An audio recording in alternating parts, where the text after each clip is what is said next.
Welcome to TWS academy. Good morning everyone. আজকে আমরা আলোচনা করব সিডিপি ক্লাস 2 নম্বর ক্লাস নিয়ে, এই 3 নম্বর ক্লাস নিয়ে। এর আগে আমাদের দুখানা ক্লাস কিন্তু আমাদের টিডব্লিউএস এ হয়েছে, তোমরা যারা দেখোনি তারা অবশ্যই দেখে নেবে। আমাদের ক্লাসগুলো কত সুন্দর হচ্ছে সিডিপির ক্ষেত্রে। আমাদের যে বেসিক লেভেল থেকে অ্যাডভান্স লেভেল পর্যন্ত যেগুলো আমাদের চালু করার দরকার রয়েছে সেগুলো কিন্তু আমরা এই মাত্র ক্লাসে আলোচনা করব। 25খানা ক্লাস রয়েছে, 25খানা কোশ্চেন রয়েছে। তোমরা কিন্তু 25খানা ক্লাস এই কোশ্চেনটাই তোমরা উত্তর করার চেষ্টা করবে। একদম বেসিক লেভেল থেকে অ্যাডভান্স লেভেল পর্যন্ত কিন্তু আমরা সেই করার চেষ্টা করছি। দেখো, আমাদের টিডব্লিউএস একাডেমিতে অ্যাপে 2024-এ ব্যাচ খুব তাড়াতাড়ি শুরু হবে। তোমরা যাদের কাছে টিডব্লিউএস একাডেমি আমাদের অ্যাপ নেই তারা কিন্তু অবশ্যই প্লে স্টোর থেকে ডাউনলোড করে নেবে। স্যার, রিমোট নেই?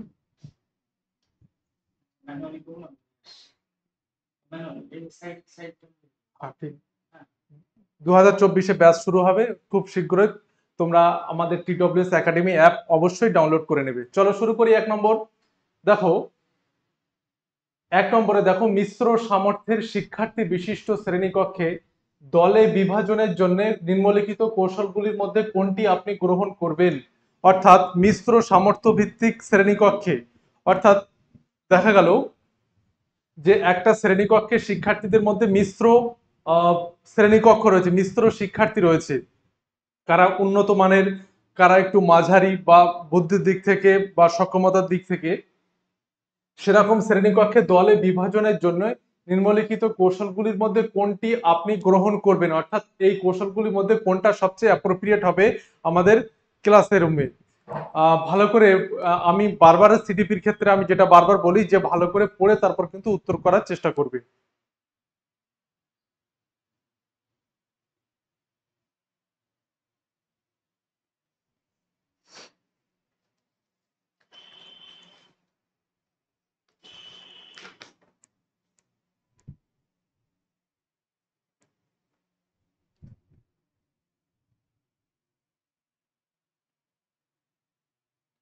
মিশ্র সামর্থ্য ভিত্তিক সামর্থ্যের শিক্ষার্থী বিশিষ্ট শ্রেণীকক্ষে দলে বিভাজনের জন্য নিম্নলিখিত কোন কৌশলটির মধ্যে কোনটি আপনি গ্রহণ করবেন।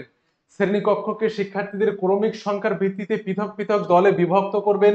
শ্রেণীকক্ষকে শিক্ষার্থীদের নিয়মিত উপস্থিতির ভিত্তিতে পৃথক পৃথক দলে বিভক্ত করবেন। মিশ্র সামর্থ্যের শিক্ষার্থীদের নিয়ে পৃথক পৃথক দলে বিভাজন করবেন। কেবলমাত্র অগ্রগতি সম্পন্ন শিক্ষার্থীদের নিয়ে কেবলমাত্র ধীরগতি সম্পন্ন শিক্ষার্থীদের নিয়ে দল গঠন করবেন। কোনটি সবচেয়ে উপযুক্ত হবে আমাদের মিশ্র সামর্থ্য ভিত্তিক শিশু কেন্দ্রিক শিক্ষায় দল বিভাজন? দেখো উত্তর কি হবে, দেখো উত্তর ভালো করে লক্ষ্য করে দেখো যে মিশ্র সামর্থ্যের শিক্ষার্থীদের নিয়ে পৃথক পৃথক দল বিভাজন করবেন, অর্থাৎ একটা গ্রুপের মধ্যে কখনোই এক জাতীয় শিক্ষার্থী অর্থাৎ একটা শ্রেণীর শিক্ষার্থীদেরকে নিয়ে আমি দল গঠন করব না। মিশ্র সামর্থ্যের শিক্ষার্থীদের নিয়ে একটা একটা সামঞ্জস্যপূর্ণ দল যেটাকে বলা হয়, যে দলে মিশ্র সামর্থ্যের বিশিষ্ট 2জন উন্নত বুদ্ধি, 3জন মাঝারি, এই ধরনের যদি থাকে তাহলে কিন্তু আমাদের খুবই সুবিধা হবে। মানে দলটা আমাদের সামর্থ্য ভিত্তিকটা বা আমাদের শ্রেণীকক্ষ পরিচালনার ক্ষেত্রে সুবিধা হবে।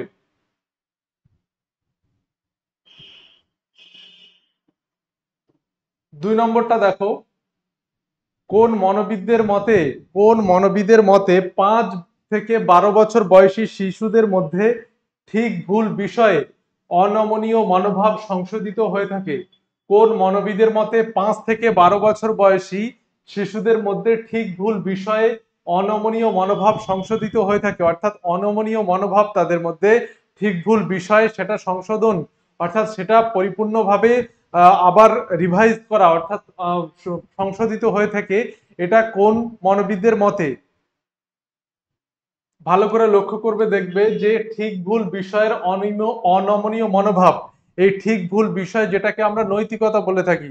তাহলে নৈতিকতা তত্ত্বের মধ্যে আমাদের এই যে অপশনগুলো রয়েছে, দেখো ভালো করে লক্ষ্য করে যে আমাদের এই অপশনগুলোর মধ্যে সবচেয়ে আহ, মানে কোন অপশনটা আমাদের অ্যাপ্রোপ্রিয়েট হবে, যেখানে আমাদের নৈতিকতা তত্ত্বে উল্লেখ করেছিলেন। ও এর এর এই 4খানা অপশনের মধ্যে একটি মনোবিদ নৈতিকতা তত্ত্বের উল্লেখ করেছিলেন? তাহলে উত্তর কি হবে সেটা যদি জানো তাহলে তোমাদের কিন্তু খুবই সুবিধা হবে, যেটা হচ্ছে কোহলবার্গের তত্ত্ব। কোহলবার্গের তত্ত্বকে আমরা নৈতিক সামাজিক তত্ত্ব বলে থাকি, যেটা ঠিক ভুল বিষয়ে আহ মনোভাব, অনমনীয় মনোভাব সংশোধিত হয়ে থাকে। 3 নম্বরটা দেখি।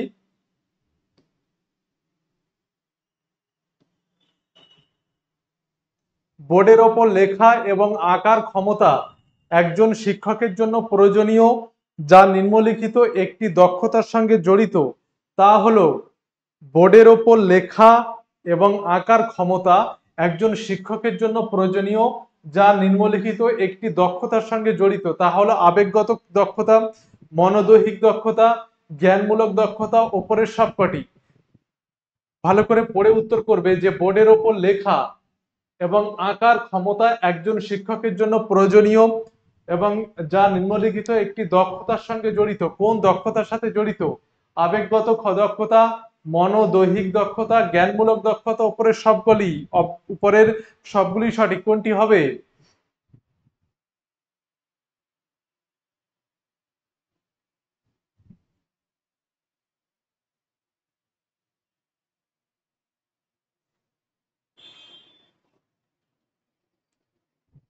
বোর্ডের ওপর আঁকা এবং লেখা কি হবে? উত্তর দেখো ভালো করে লক্ষ্য করে। মনোদৈহিক দক্ষতা। মনোদৈহিক দক্ষতা বোর্ডের ওপর লেখা এবং আঁকার ক্ষমতার জন্য শিক্ষকের জন্য প্রয়োজনীয়, যা এই মনোদৈহিক দক্ষতার সাথে জড়িত। অর্থাৎ এখানে দেখো আবেগগত দক্ষতার সাথে বোর্ডের ওপর লেখা এবং আঁকার কোনো সম্পর্ক নেই। জ্ঞানমূলক দক্ষতার মধ্যে প্রয়োজনীয়তা রয়েছে, কিন্তু যেখানে দৈহিক, আমাদের আঙুল সঞ্চালন বা হাতের পেশি সঞ্চালনের জন্য আমাদের এই দৈহিক দক্ষতাও প্রয়োজন, শুধুমাত্র জ্ঞানমূলক দক্ষতা দিয়ে কিন্তু বোর্ডের ওপর লেখা এবং আঁকা এই ব্যাপারটা কিন্তু অত মানে অতি সহজ হবে না। ওই কারণে উপরে সবকটি তো হবেই না। তাহলে উত্তর কি হবে? উত্তর বি, মনোদৈহিক দক্ষতা, যেটা আমাদের বোর্ডের ওপর লেখা এবং আঁকার জন্য শিক্ষকের জন্য প্রয়োজনীয়। পরেরটা দেখো।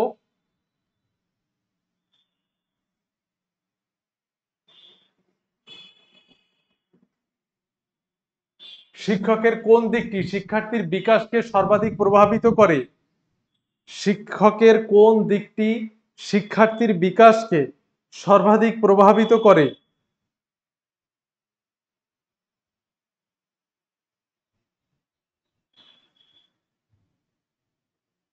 শিক্ষকের কোন দিকটি শিক্ষার্থীর বিকাশকে সর্বাধিক প্রভাবিত করে, মানে শিক্ষকের ঠিক কোন দিকটা আহ, শিক্ষার্থীর বিকাশকে সর্বাধিক প্রভাবিত করবে, অর্থাৎ শ্রেণীকক্ষের শিক্ষার্থীদের সবচেয়ে বেশি প্রভাবিত করে শিক্ষকের ঠিক কোন দিকটা? উত্তর করবে।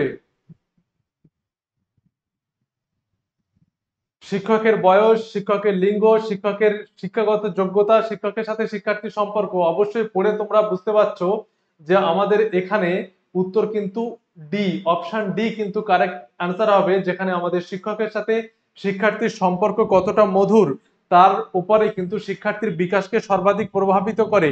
স্কুলে বাচ্চা যারা রয়েছে, আমাদের স্টুডেন্ট যাদেরকে আমরা বলে থাকি, তাদের সাথে আমাদের শিক্ষকের সম্পর্ক যদি সঠিকভাবে না থাকে তাহলে কিন্তু শিক্ষার্থীর বিকাশকে সর্বাধিকভাবে প্রভাবিত করা সম্ভব না, বা শিক্ষার্থীর বিকাশকে কিন্তু সঠিকভাবে এগিয়ে নিয়ে যাওয়া সম্ভব না।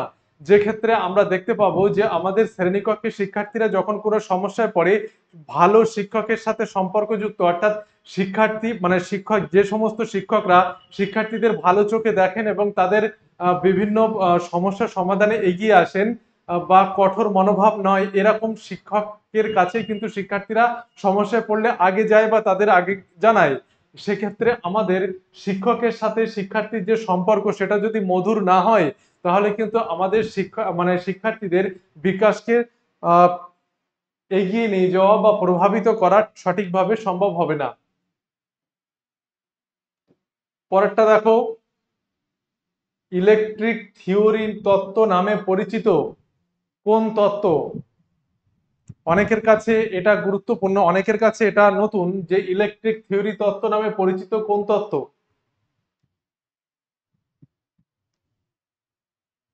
ইলেকট্রিক থিওরি তত্ত্ব নামে পরিচিত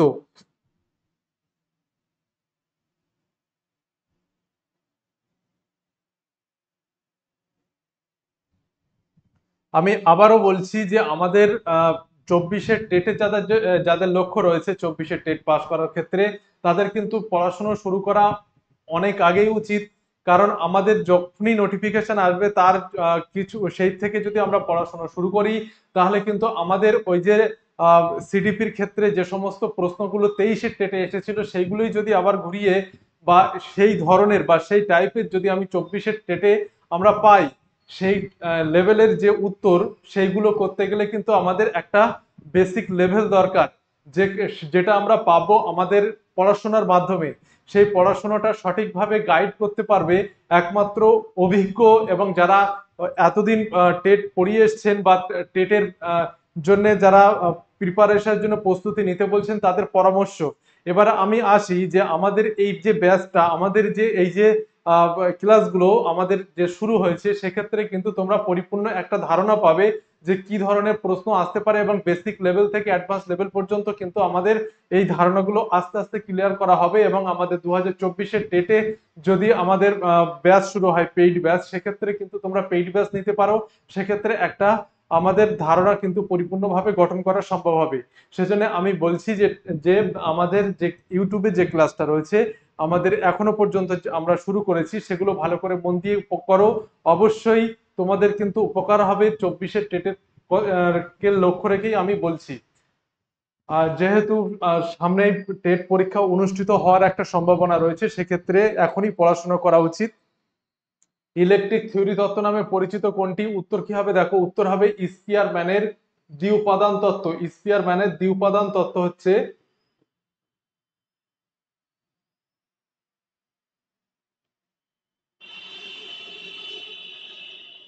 স্পিয়ারম্যানের দ্বি-উপাদান তত্ত্ব, যেটাকে আমরা ইলেকট্রিক থিওরি তত্ত্ব নামে পরিচিত। স্পিয়ারম্যানের দ্বি-উপাদান তত্ত্ব। স্পিয়ারম্যান যে তত্ত্ব উপাদান দিয়েছিলেন, যে বুদ্ধির দুটি উপাদানের কথা তিনি বলেছিলেন, জি এবং এস এর কথা, সেটা আমরা পরে দেখছি। পরেরটা দেখে নেই, 6 নম্বর।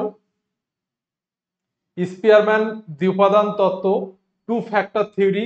স্পিয়ারম্যান ছিলেন ব্রিটিশ মনোবিজ্ঞানী এবং স্পিয়ারম্যানের যে তত্ত্বকে বলা হয় দ্বিউপাদান তত্ত্ব বা টু ফ্যাক্টর থিওরি, স্পিয়ারম্যান ছিলেন ব্রিটিশ মনোবিজ্ঞানী এবং 1904 খ্রিস্টাব্দে তিনি দ্বিউপাদান তত্ত্বটি 1904 খ্রিস্টাব্দে তিনি দ্বিউপাদান তত্ত্বটি আবিষ্কার বা প্রকাশ করেছিলেন।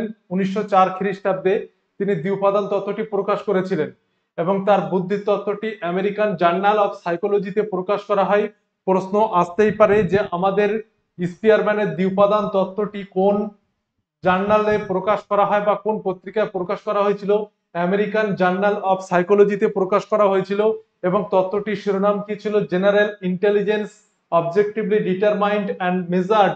এই শিরোনামে প্রকাশ করা হয়েছিল যে স্পিয়ারম্যানের টু ফ্যাক্টর থিওরিটা general intelligence objectively determined and measure এই শিরোনামে প্রকাশ করা হয়েছিল।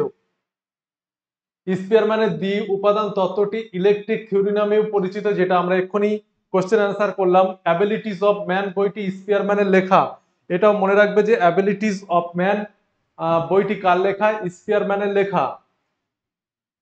6 নম্বর প্রশ্নটা দেখো, একজন অপসঙ্গতিপূর্ণ শিশুর মধ্যে কোন বৈশিষ্ট্যটি পরিলক্ষিত হয় না? একজন অপসঙ্গতিপূর্ণ শিশুর মধ্যে কোন বৈশিষ্ট্যটি পরিলক্ষিত হয় না? এখানে নেগেটিভ চাইছে, যেখানে আমাদের বলা হচ্ছে যে অপসঙ্গতিপূর্ণ শিশুর মধ্যে অপসঙ্গতি রয়েছে এমন শিশুর মধ্যে কোন বৈশিষ্ট্যটি দেখা যায় না?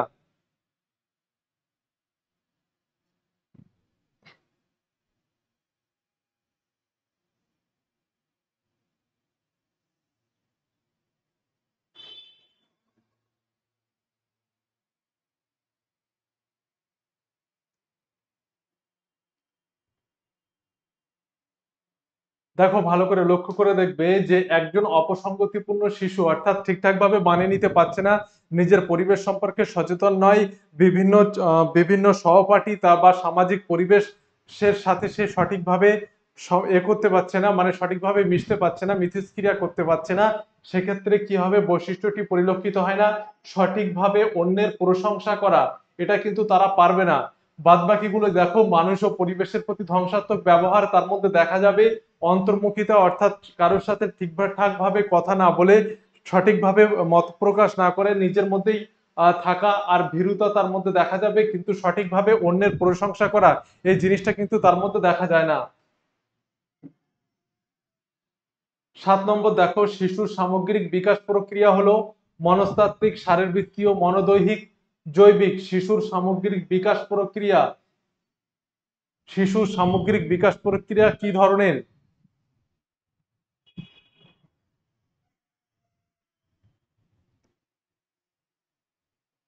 শিশুর সামগ্রিক বিকাশ প্রক্রিয়া, যেটা আমরা বলি যে সামগ্রিক বিকাশ প্রক্রিয়া, যেমন তার দৈহিক, মানসিক, সামাজিক, নৈতিক, এই যে যেগুলো, এইগুলো আমাদের যে সামগ্রিক বিকাশ প্রক্রিয়া, অর্থাৎ আমাদের শিশু কেন্দ্রিক শিক্ষায় সর্বোচ্চভাবে লক্ষ্য রাখা হয় যে শিশুদের সর্বাঙ্গীন বিকাশ ঘটেছে কিনা।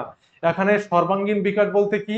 সর্বাঙ্গীন বিকাশ বলতে বোঝানো হয় শিশুর দৈহিক, মানসিক, বৌদ্ধিক, নান্দনিক বিভিন্ন ধরনের বিকাশ, যেটাকে শিশুকে বেঁচে থাকতে বা সঠিকভাবে পরিবেশের সাথে মানিয়ে চলতে সক্ষম হবে। সেই সামগ্রিক বিকাশ প্রক্রিয়া কোনটির সাথে যুক্ত? সেখানে হবে মনোদৈহিক। আহ, মন হচ্ছে মানসিক দিক থেকেও এবং দৈহিক দিক থেকেও সামগ্রিক বিকাশ প্রক্রিয়াটা কিন্তু যুক্ত। আগেকার দিনে শিক্ষা ব্যবস্থায় যেখানে শুধুমাত্র জ্ঞানমূলক বোধের ওপর সবচেয়ে বেশি গুরুত্ব দেওয়া হতো, খেলাধুলা বা এই ধরনের শরীরচর্চাকে সেখানে শিক্ষার অঙ্গ হিসাবে বিবেচনা করা হতো না, কিন্তু শিশু কেন্দ্রিক শিক্ষায় আমাদের সামগ্রিক বিকাশ প্রক্রিয়ায় জ্ঞানমূলক বোধের পাশাপাশি বিভিন্ন দক্ষতামূলক এবং বিভিন্ন সাংস্কৃতিক বিভিন্ন ধরনের দিকটাকে আমরা শিক্ষার অঙ্গ হিসেবে বিবেচনা করা হয়।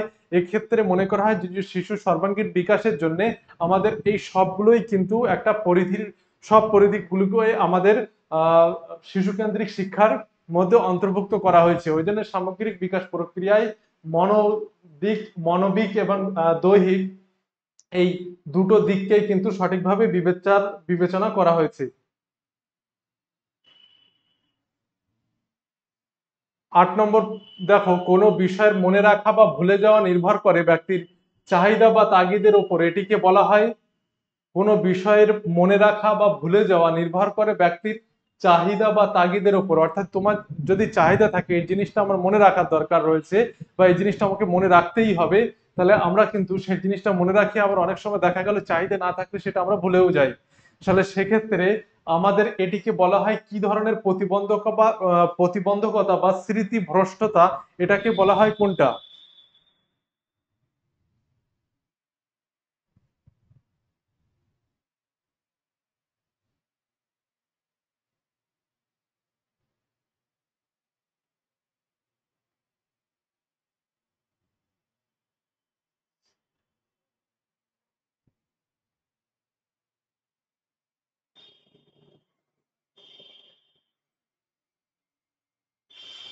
কোনো বিষয়ের মনে রাখা বা ভুলে যাওয়া নির্ভর করে ব্যক্তির চাহিদা বা তাগিদের ওপর।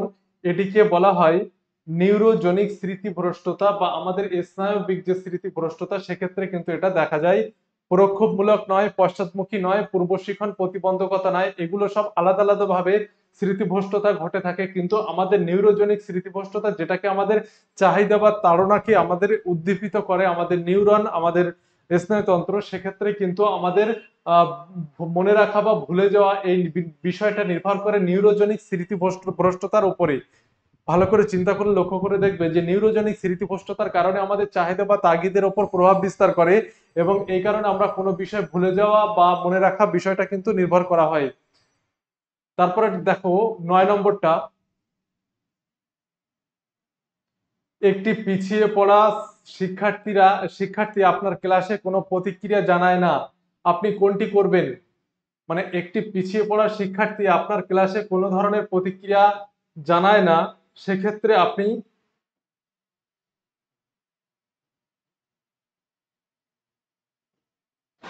কোনটি, একটি পিছিয়ে পড়া শিক্ষার্থী আপনার ক্লাসে কোনো প্রতিক্রিয়া জানায় না, আপনি কোনটি করবেন? আপনি বিষয়বস্তুকে আরো সহজ করবেন এবং তাকে অতিরিক্ত সময় দেবেন। আপনি তার একার জন্য সকলের ক্ষতি হোক তা চাইবেন না। আপনি তাকে আপনার ক্লাস ছাড়তে বাধ্য করবেন, আপনি তাকে কোনো রকম সাহায্য করবেন না। কি হবে পড়ে নিশ্চয়ই তোমরা বুঝতে পারছো যে এর সঠিক উত্তর কি হতে পারে। একটি পিছিয়ে পড়া শিক্ষার্থী আপনার ক্লাসে কোনো প্রতিক্রিয়া যদি না জানায়, আপনি কোন আমাদের দেওয়া যে চারখানা অপশন রয়েছে সেখানের মধ্যে কোনটা সবচেয়ে অ্যাপ্রোপ্রিয়েট হবে? উত্তর করবে সবাই।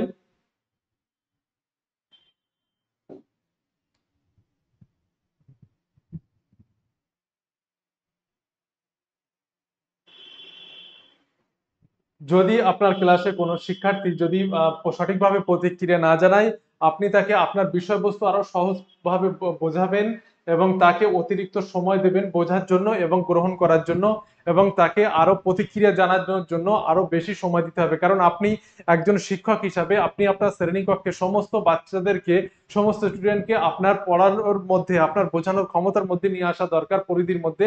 কেউ যেন আপনার বোঝানোর বাইরে না থাকে, সেই জিনিসটা আমাদের মনে রেখে আমাদের এখানে যেটা করতে হবে সেটা হচ্ছে আপনার বিষয়বস্তুকে আরো সহজভাবে বোঝাবেন এবং তাকে অতিরিক্ত সময় দেবেন যাতে সে প্রতিক্রিয়া জানাতে পারে, যাতে সে শিক্ষায় সক্রিয়ভাবে আপনার ক্লাসে অংশগ্রহণ করতে পারে। 10 নম্বরটা দেখো, তাড়নার বৈশিষ্ট্য হিসাবে কোনটি উপযুক্ত নয়? তাড়নার বৈশিষ্ট্য আমরা প্রেষণা, যারা পড়েছো প্রেষণা সম্পর্কে যারা জানো, যে কোনো কাজ করার জন্য আমাদের লক্ষ্যভিমুখী উদ্দেশ্যে কোনো কাজ করার জন্য আমাদের ভিতর থেকে যে একটা আহ, তাড়না তৈরি হয়, তার ফলে কিন্তু আমরা লক্ষ্যভিমুখী আচরণ করে থাকি, সেটাকে আমরা প্রেষণা বলে থাকি। সেক্ষেত্রে তাড়নার বৈশিষ্ট্য হবে কোনটি উপযুক্ত নয়, এখানে নয়টা চাইছে, ভালো করে লক্ষ্য করে তারপরে উত্তর করবে। এটি হলো এমন এক শক্তি যা শারীরিক সঞ্চালনায় সাহায্য করে, এটি শরীরের সুনির্দিষ্ট লক্ষ্য অভিমুখী আচরণ, এটি মানব প্রকৃতিতে ক্ষোভ সৃষ্টি করে, এটি শরীরের অভ্যন্তরীণ টিস্যুর অবস্থা যা শক্তি যোগায় এবং অবশেষে কর্মে নিযুক্ত করে। কোনটি হবে?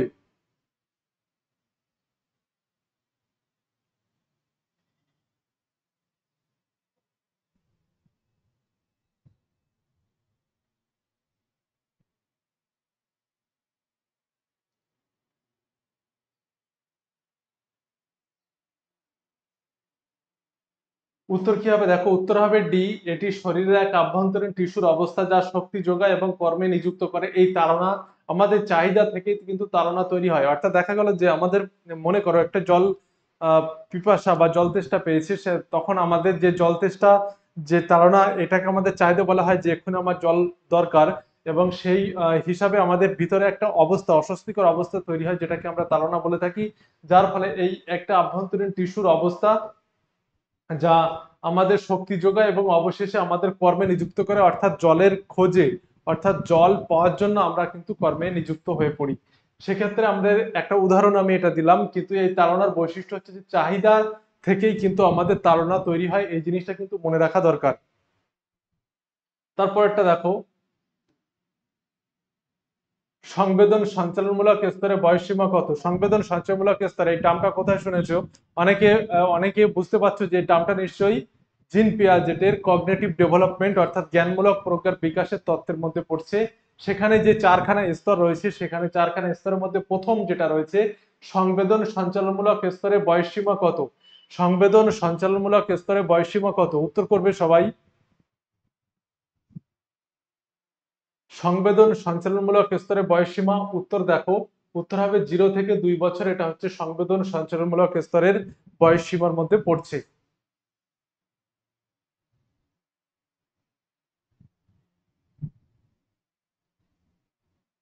12 নম্বর দেখো, আমাদের প্রজ্ঞার বিকাশে বিয়াজের যে তত্ত্ব রয়েছে, কগনিটিভ ডেভেলপমেন্ট বলে থাকি আমরা।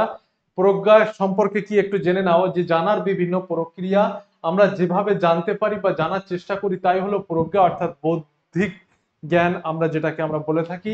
যে আমাদের জানার বিভিন্ন প্রক্রিয়া আমরা যেভাবে জানতে পারি বা জানার চেষ্টা করি তাই হচ্ছে আমাদের প্রজ্ঞা। জীবন বিকাশে যে স্কিমার পরিবর্তন 4টি স্তরে হয়, পিয়াজে বলেছিলেন যে 4টি স্তরে আমাদের জীবন বিকাশে স্কিমার পরিবর্তন হয়। প্রথমটা দেখো, সংবেদন সঞ্চয়মূলক স্তর, যেটা আমরা আনসার করলাম এক্ষুনি, 0 থেকে 2 বছর। বয়স সীমাটা খুবই গুরুত্বপূর্ণ, বয়স সীমাটা মনে রাখবে। এবং প্রাক ধারণামূলক স্তর 2 থেকে 7 বছর। প্রাক ধারণামূলক স্তর হচ্ছে 2 থেকে 7 বছর। এবং মূর্ত সক্রিয়তার স্তর 7 থেকে 11 বছর, নিয়মতান্ত্রিক সক্রিয়তার স্তর 11 বছরের পর। জীবন বিকাশে স্তরে স্কিমার পরিবর্তন কিন্তু এইভাবে হয়, বা 4টে স্তরের মধ্য দিয়ে পড়ছে। বয়স সীমাটা খুবই গুরুত্বপূর্ণ, এটা মনে রাখবে। তারপরে দেখো আরোহী চিন্তন সম্পর্কে কোনটি সঠিক। আরোহী চিন্তন, আমরা অবরোহী আরোহী সম্পর্কে পড়েছি। এই আরোহী এবং অবরোহী সম্পর্কে অনেকে গুলিয়ে ফেলে, জিনিসটা কি একটুখানি উদাহরণ মানে এটা দেখে নাও।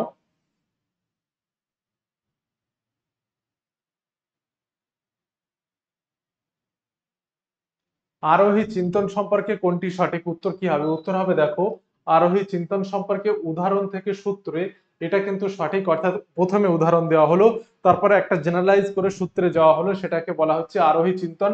যেমন বিভিন্ন ধরনের পাখি দেখে আমরা পাখি সম্পর্কে একটা সামগ্রিক জ্ঞান লাভ করার পরে আমরা বললাম যে একটা পাখির দুটি পা রয়েছে, দুটি ডানা রয়েছে, উঠতে পারে, এই ধরনের সে জেনারেলাইজ করা, অর্থাৎ উদাহরণ থেকে আমি সূত্রে আসলাম, এটা আরোহী। তাহলে অবরোহীটা হচ্ছে বিপরীত, ঠিক বিপরীতটা।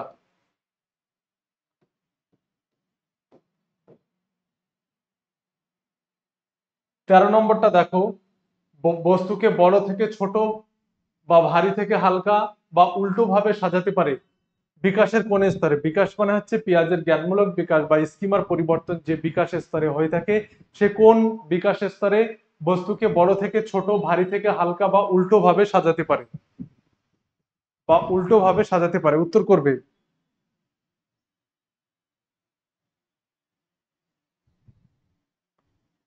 আহ, আমরা বইতে, বাচ্চাদের বইতে যখন আমরা, যদি কেউ টিউশনি করে থাকো তাহলে অবশ্যই জানতে পারবে যে আমাদের বাচ্চাদের বইতে বড় থেকে ছোট বা ছোট থেকে বড় সাজানোর ব্যাপারটা থাকে, সেটা অবশ্যই উত্তর কি হবে? মূর্ত সক্রিয়তার স্তর, যেখানে 7 থেকে 11 বছর বয়সী শিক্ষার্থীদের মধ্যে ছোট থেকে ভারী বা হালকা থেকে বা উল্টো ভাবে সাজাতে পারে এই বিকাশের স্তরে। 14 নম্বরটা দেখো যে পুতুল খেলা কোন স্তরে দেখা যায়। পুতুল খেলা কোন স্তরে দেখা যায়? সংবেদন সঞ্চারমূলক স্তর, প্রাক ধারণামূলক স্তর, মূর্ত সক্রিয়তার স্তর, নিয়মতান্ত্রিক সক্রিয়তার স্তর। পুতুল খেলা কোন স্তরে দেখা যায়?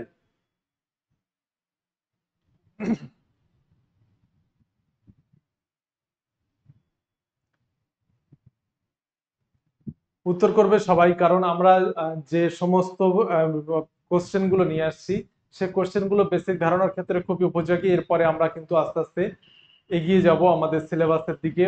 মানে আমরা সিলেবাস কিন্তু কমপ্লিট কিন্তু করা হবে।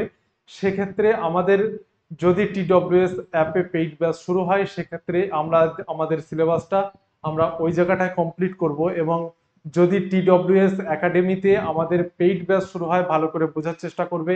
আমাদের টিডব্লিউএস পেইড ব্যাচে কিন্তু পরিপূর্ণ একটা ধারণা পাবে আমাদের 24-এর টেটের ক্ষেত্রে। সেক্ষেত্রে আমি বারবার বলছি যে আমাদের ইউটিউবে যে সমস্ত ক্লাসগুলো কন্টিনিউ হচ্ছে, সেই ক্লাসগুলো ভালো করে দেখো। বেসিক লেভেল থেকে অ্যাডভান্স লেভেল পর্যন্ত কিন্তু এখানে কিছুটা হলেও ধারণা পাবে। আমি 24-এর টেটকে লক্ষ্য করেই বলছি যে আমাদের নোটিফিকেশন আসার পরে কিন্তু পড়াশোনা শুরু করলে আমাদের সিটিপির ক্ষেত্রে সেই পরিপূর্ণ ধারণা তো আসবে না, বাদ বাকি 5টা সাবজেক্টের ক্ষেত্রে কিন্তু তোমাদের একটা অন্তদ্বন্দ্ব তৈরি হবে, একটা বিরাট একটা পরিস্থিতি জটিলতার আকার ধারণ করবে যে আমি কোনটা ছেড়ে কোনটা পড়বো।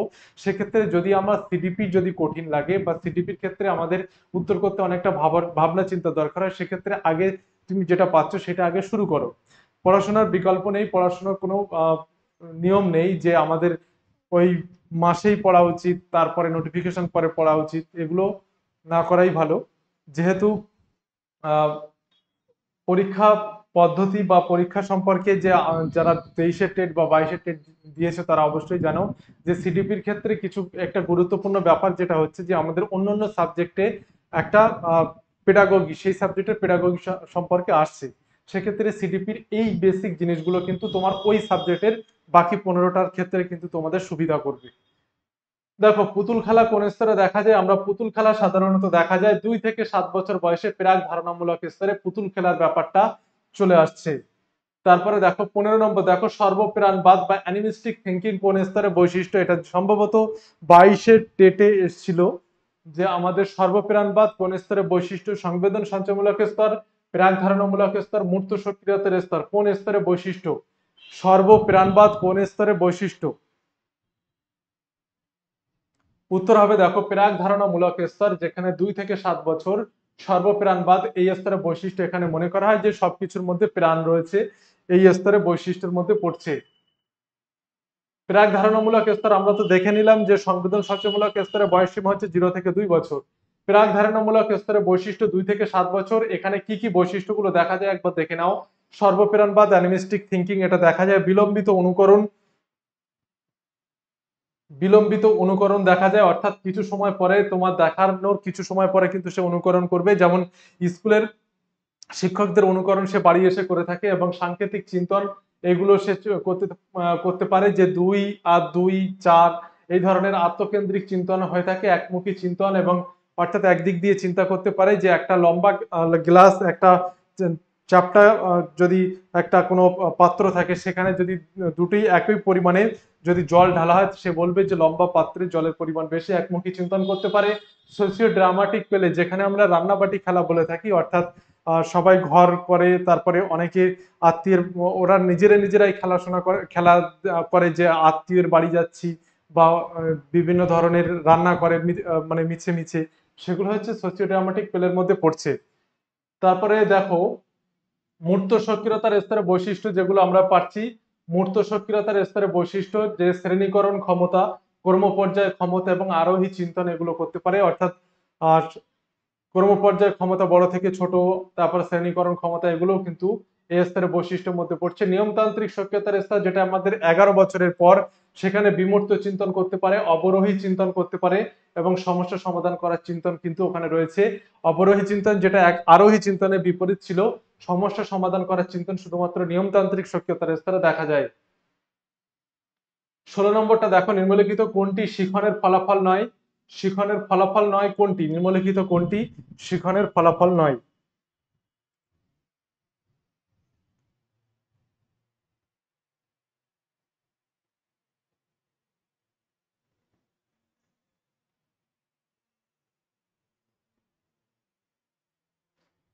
শিখনের ফলাফল মনোভাব, ধারণা, জ্ঞান সবই হতে পারে শিখনের মধ্যে, কিন্তু পরিণমনটা হচ্ছে আমাদের জৈবিক এবং স্বতঃস্ফূর্ত প্রক্রিয়া।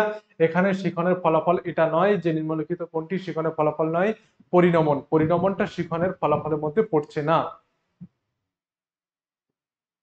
17 নম্বর দেখার আগে আমাদের দেখো যে ফাউন্ডেশন ব্যাচ আমাদের 3.0 18 তারিখ থেকে শুরু হয়েছে।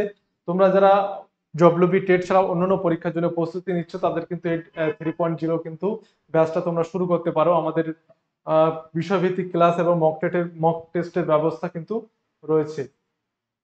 17 নম্বরটা দেখো যে নিম্নলিখিত কোন বিবৃতিটি শিখন প্রক্রিয়ার বৈশিষ্ট্য নয়? শিখন হলো লক্ষ্য অভিমুখী। শিখন মুক্তকরণ একটা শিখন প্রক্রিয়া। শিক্ষামূলক প্রতিষ্ঠানগুলোতে কেবলমাত্র শিখন অনুষ্ঠিত হয়, এবং শিখন একটি সার্বিক প্রক্রিয়া। এখানে নয় চেয়েছে, নেগেটিভটা চেয়েছে। এখানে তোমরা উত্তর সঠিকভাবে করবে।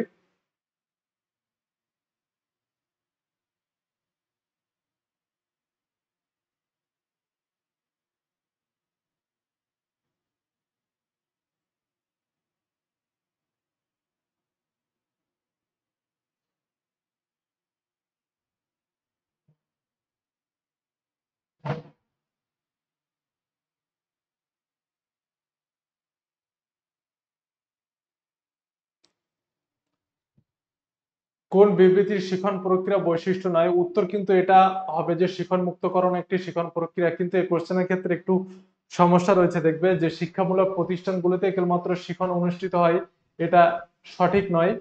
এটাও উত্তর হওয়া উচিত লক্ষ্য অভিমুখী, এটাও সঠিক।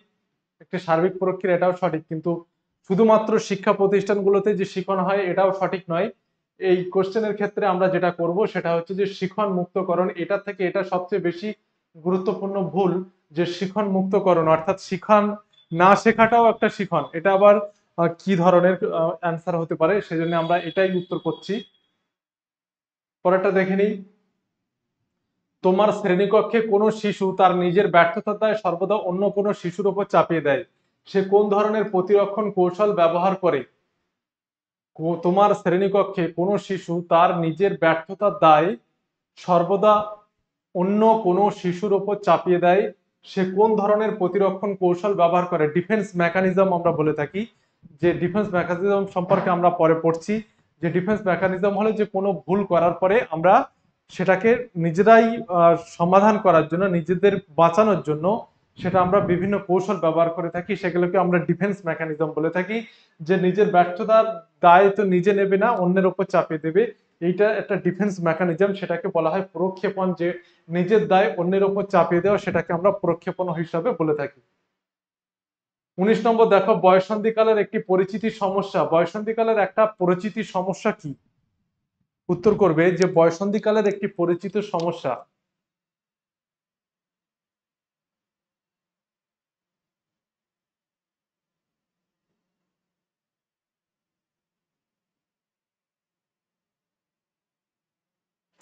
দেখো, বয়ঃসন্ধিকালের একটা পরিচিতি সমস্যা হচ্ছে, সেটা হচ্ছে ভ্রমপতক্ষণ, স্কুল পালানো, প্রবঞ্চিত হওয়ার ভ্রান্তি, অনিদ্রা।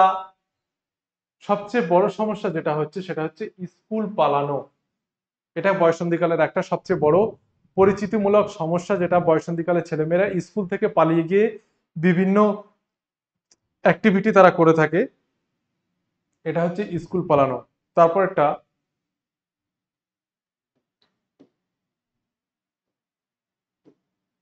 ব্যক্তিত্বকে জৈব মানসিক সংগঠন কোন মনোবৈজ্ঞানিক বলেছেন?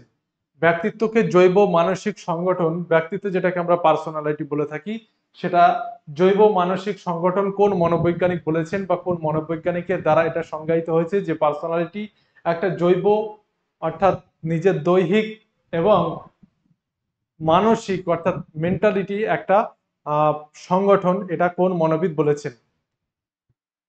দেখো, গর্ডন আলপোর্ট আমরা বলে থাকি যে আলপোর্ট ব্যক্তিত্বকে জৈব মানসিক সংগঠন, এই জিনিসটা তিনি সংজ্ঞায়িত করেছেন। তারপর একটা দেখো, ভাইগটেস্কির মতে সাধারণ মানসিক ক্ষমতাকে উচ্চতর মানসিক ক্ষমতা রূপান্তর করতে গেলে কিসের সাহায্যের প্রয়োজন? ভাইগটেস্কির মতে সাধারণ মানসিক ক্ষমতাকে উচ্চতর মানসিক ক্ষমতায় যদি রূপান্তর করা প্রয়োজন হয়, তাহলে আমাদের যেটা দরকার সেটা হচ্ছে সামাজিক মিথস্ক্রিয়া। সামাজিক যে মিথস্ক্রিয়া, এটা কিন্তু দরকার উচ্চতর মানসিক ক্ষমতা রূপান্তর করতে গেলে। অর্থাৎ সমাজের সাথে যদি মিথস্ক্রিয়া না করি, ভাইগটেস্কি বলেছেন, অর্থাৎ সেখানে উচ্চতর মানসিক ক্ষমতা রূপান্তর করতে গেলে ভাইগটেস্কির মতে সামাজিক মিথস্ক্রিয়া দরকার। তারপরটা দেখো, জিন পিয়াজেট কোন দেশের মনোবৈজ্ঞানিক ছিলেন? জিন পিয়াজেট কোন দেশের মনোবৈজ্ঞানিক ছিলেন? উত্তর করবে সবাই। জিন পিয়াজেট সম্পর্কে যারা ডিএলএড করেছো তারা কিন্তু অবশ্যই জানো যে জিন পিয়াজেট কোন দেশের মনোবৈজ্ঞানিক ছিলেন। উত্তর হবে সুইজারল্যান্ডে মনোবৈজ্ঞানিক ছিলেন তিনি। 23 নম্বর দেখো, অ্যাডাপ্টেশন কত ভাগে হয়? অ্যাডাপ্টেশন হয় 2 ভাগে। এই অ্যাডাপ্টেশন সম্পর্কে একটুখানি দেখে নাও। অ্যাডাপ্টেশন 2 ভাগে ভাগ করা হয়, যে আত্মীকরণ বা অ্যাসিমিলেশন, যে নতুন তথ্যকে পুরনো স্কিমার সাথে জুড়ে দেওয়া। সহযোজন মানে হচ্ছে স্কিমার ব্যাপক পরিবর্তন বা নতুন স্কিমা গঠন। নতুন স্কিমা গঠন, এইটা সহযোজনে হয়ে থাকে। কোশ্চেন চলে এসেছে, দেখো নতুন স্কিমা গঠন কোন প্রক্রিয়া হয়? এক্ষুনি বলে দিলাম, নতুন স্কিমা গঠন কোন প্রক্রিয়া হয়? সহযোজন, আত্মীকরণ, ভারসাম্য, ভারসাম্যহীনতা। উত্তর কি হবে? দেখো, উত্তর হবে সহযোজন। সহযোজন প্রক্রিয়ায় কিন্তু নতুন স্কিমা গঠন হয়।